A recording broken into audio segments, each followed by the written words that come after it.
The barbecue spare rib is a cut that I've enjoyed my entire life, and I have a very intimate relationship with barbecue, spare ribs, and pork. I'm Rodney Scott, owner at Rodney Scott's BBQ in Charleston, South Carolina, and I love spare ribs. Southern backyard style of barbecue is basically when you are cooking with what you have around. You have your wood, you have a grill, and you just invite people over and cook and eat. Growing up on a farm here in South Carolina, we had a celebration every year at the end of the year with a whole hog. And the spare rib definitely represents the way that I grew up and the way that my family made the ribs, because it was basically cut directly out of the hog and cooked straight into the fire. I think I remember having my first spare rib when I was about 8 years old. We were cooking at home in the yard and some ribs were on the table. It was tender, it was juicy, some of them had a bite to them, and it was always my favorite part. Rodney Scott's BBQ is basically a simple backyard style of barbecue where we cook with wood and hot coals and cooking barbecue and spare ribs. And that's what I grew up doing it for 35 years. It's just been one of my favorite parts. The barbecue spare rib represents my dedication to my entire life of cooking the whole hog. My style of sauce is a vinegar-based sauce. It's basically white vinegar and pepper and lemons that we like to use. It helps with the flavor and the texture of the whole product that we're putting sauce on. First thing we do is we add white vinegar to the pot. We're gonna add whole slices of lemon just to give it a little citrus to the flavor. We wanna bring the vinegar to a simmer so it can take some of the bitterness out so it won't be so strong. Once the vinegar simmers, we'll add the peppers. We'll add the black pepper and we'll add the cayenne. Then we add the secret spices, and that finishes off everything, and we let it cook for a hot second just to make sure everything marries in the pot. Secret spices came in from a family tradition, and when I moved to Charleston, I'd add just a slight twist to it. We remove it from the heat because if not, the peppers and everything will flow to the bottom, and if it's still cooking, it will stick and burn. Once the sauce is cooled down, now we go and start prepping our spare ribs. The spare ribs that we use are pretty much a 10 to 12 bone spare rib. We get all of our spare ribs from local hogs. The first thing that we do is we remove the membrane from the spare rib so that we can let all of our secret rub and spices get into the meat.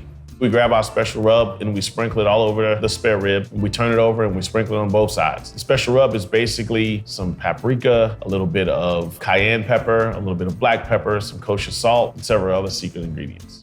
We don't really rub it too much into the meat because the rub is kind of intense, so we don't want it to be over salted. We take the spare rib and we put it on the pit with the thickest part of the spare rib towards the center of the pit. We take the mop and we mop it with the sauce. We use the mop simply because that's what I grew up doing, that's what I'm accustomed to, and it's a lot easier to use the mop. It covers the whole rib just about in one stroke. Once the ribs have been mopped, then we flip them over. We flip them over because we want to cook the other side to get that equal char, nice smoky flavor. What we're looking for is we want the bone to start protruding, to stick out just a little bit.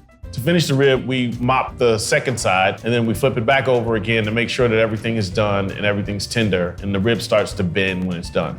Once they're at that perfect tenderness, we pull them off because they're ready to serve. The collard greens I grew up were not my favorite, so I had to add a little twist to them just to enjoy them. First, we add butter to our pot, get our butter hot, get it going. We add our onions and garlic, and we like to saute them so that all the flavors can marry. Then we add our pulled pork, and the pulled pork gives it that smoky feel from the meat and the little bit of spicy flavor that the sauce had. Then we add our water to the pot just before adding our spices, and the spices give it a nice flavor, a nice aroma, and then we start adding the greens. Once we add our greens, we cook everything to a simmer. Of course, we stir our pot to make sure all the greens are fully cooked. We let the greens cook until they're at that perfect tenderness, not too long where they're overcooked, but just perfectly enough to have just a tiny bite to them. When you order the plate of spare ribs here, we'll give you a full plate of meat and a healthy serving of collards. We're gonna take the rack of ribs and we're gonna slice them bone to bone. That means every bite you'll be able to pick up one bone and have meat on each one. We're gonna place the ribs on a plastic tray that's covered with butcher paper, and we're gonna stack them where you can just easily grab them, and no rib is too far. Next, we'll put the collard greens in our paper boat and lay on the side right next to the ribs. You get your own side of Rodney sauce, add it to the plate, and we serve it with 2 slices of white bread. White bread has been a big staple in the South for me, where everything that we ate, once there was meat, there was simple white bread. We add the white bread to the tray, and there you have Rodney Scott spare ribs and collard greens. The spare ribs are smoked over the pit, direct hot coals, and the texture has just a slight bark on it, but there's still a tenderness. So when you bite into the rib, you get a slight tug, but not so soft that it falls off the bone. The flavor is unique because it's a low smoke. It is a vinegar sauce that's wrapped around it, along with that oaky and hickory type flavor that's all wrapped in. When you bite into the collard greens, you get a nice little texture that's not overcooked, but not too crunchy.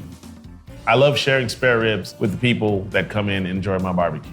With the spare rib, it goes way back to just enjoying ribs and the different styles and flavors that I've enjoyed my entire life. Being the person behind this barbecue is pretty much representing the person who I am.